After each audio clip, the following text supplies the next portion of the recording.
জয় গৌর, জয় নিতাই। আজ 22শে মাঘ 1430, 6 ফেব্রুয়ারি 2024 মঙ্গলবার, ষট্টিলা একাদশী। এই ষট্টিলা একাদশীর দিন আমি শ্রী চৈতন্য চরিতামৃত পাঠ করছি। আজ আমি পাঠ করব শ্রী চৈতন্য চরিতামৃতের আদি লীলার প্রথম পরিচ্ছদের গুরবাদি বন্দন মঙ্গলাচরণের শ্লোক 69 থেকে 75। অডিওর শুরুতে সকল ভক্তিমতী মা ও ভক্তবৃন্দের কাছে আমার আকুল আবেদন, আপনারা সকলে এই অমৃত গ্রন্থ চ্যানেলটিকে প্রচুর পরিমাণে সাবস্ক্রাইব করে এই চ্যানেলটিকে বহুদূর বিস্তার লাভ করুন, যাতে আমি আমার মনের সকল আশা পূরণ করতে পারি আপনাদের আশীর্বাদ নিয়ে। নদিয়ার পথে পথে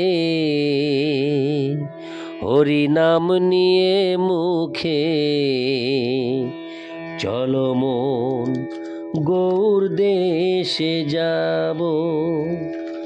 আমি কৃষ্ণ নামে পাগল হব, আমি হরি নামে পাগল হব। নদিয়ার পথে পথে হরিনাম নিয়ে মুখে, চলো মন গৌর দেশে যাব। আমি কৃষ্ণ নামে পাগল হব, আমি হরি নামে পাগল হব। শ্লোক 69 ও 70।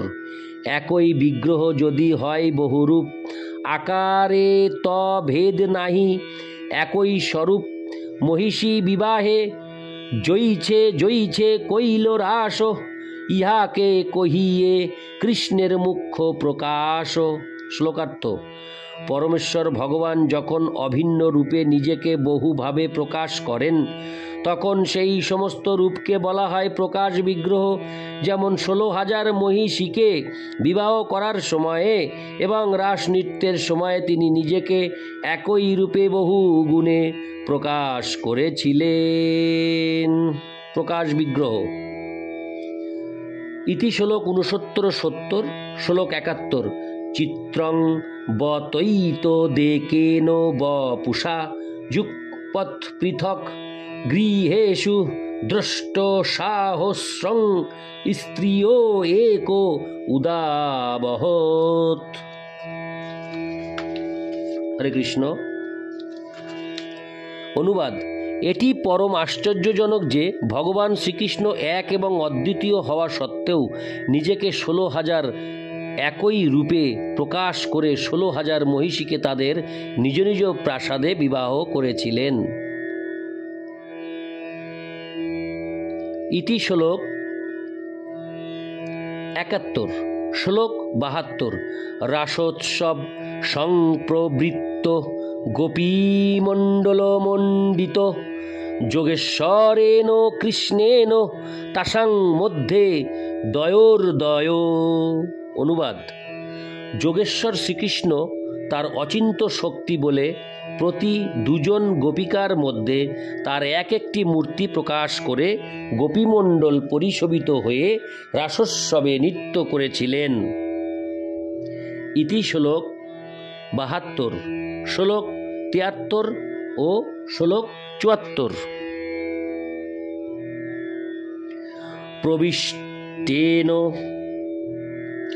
প্রবিষ্টেন গৃহীতানাং কণ্ঠে সনিকটং স্ত্রিয়, জং মন্যেরন্নভস্তাবদ্যি মানসতসংকুলম, দিব্যৌকশাং সদারানামোত্তৌৎ সূক্ষ্মভৃতাত্তনম, ততো দুন্দুভয় নেদুর্নিপেতু পুষ্পবৃষ্টয়।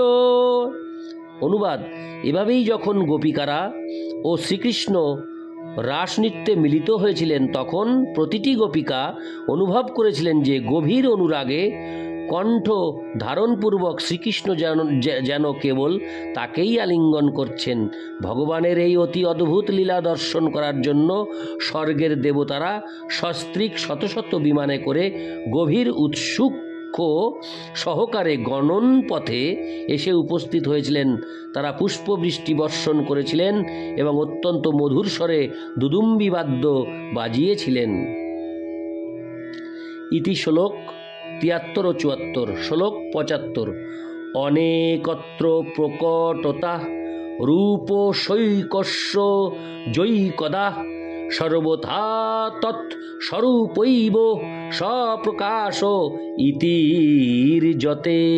অনুবাদ: একই রূপের অসংখ্য বিগ্রহ যখন অভিন্নভাবে একই সময়ে প্রকাশিত হয় তখন ভগবানের সেই প্রকাশকে বলা হয় প্রকাশ বিগ্রহ।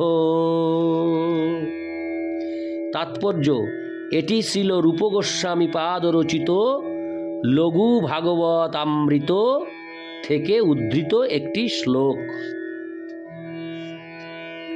অডিওর পরিশেষে সকল ভক্তিমতী মা ও ভক্তবৃন্দের কাছে আমার আকুল আবেদন, আপনারা অমৃত গ্রন্থ চ্যানেলটিকে প্রচুর পরিমাণে সাবস্ক্রাইব করে অনেক দূর প্রসারিত করুন, যাতে আমি এই রকম অমৃতের ভাণ্ডার সমূহ সনাতন ধর্মের সকল অমৃত গ্রন্থ এই অমৃত গ্রন্থ চ্যানেলে আমি পাঠ করে আপনাদেরকে শ্রবণ করাতে পারি। জয় গৌর, জয় নিতাই, জয় গৌর, জয় নিতাই।